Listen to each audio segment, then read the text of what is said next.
মই শ্ৰী হিমন্ত বিশ্ব শৰ্মা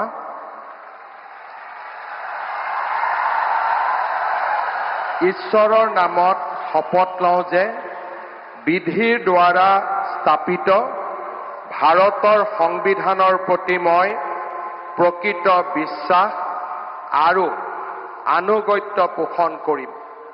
মই ভাৰতৰ সাৰ্বভৌমত্ব আৰু অখণ্ডতা অক্ষুণ্ণ ৰাখিম।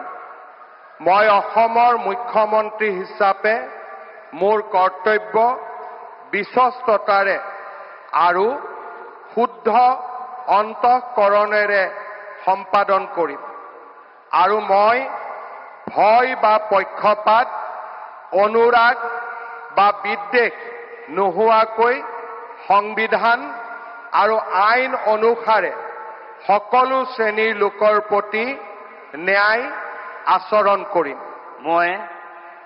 মই শ্ৰী হিমন্ত বিশ্ব শৰ্মা ঈশ্বৰৰ নামত শপত লওঁ যে মই অসমৰ মুখ্যমন্ত্ৰী হিচাপে মোৰ কৰ্তব্যৰ যথাযথ সম্পাদনৰ বাবে আৱশ্যক হোৱাৰ বাহিৰে মই এনে বিষয় যি অসমৰ মুখ্যমন্ত্ৰী হিচাপে মোৰ বিবেচনাৰ বাবে অনা হ'ব বা মোৰ জ্ঞাত হ'ব তেনে বিষয় মই কোনো ব্যক্তি বা ব্যক্তিসকলৰ ওচৰত প্ৰত্যক্ষ বা পৰোক্ষভাৱে অৱগত বা প্ৰকাশ নকৰিম।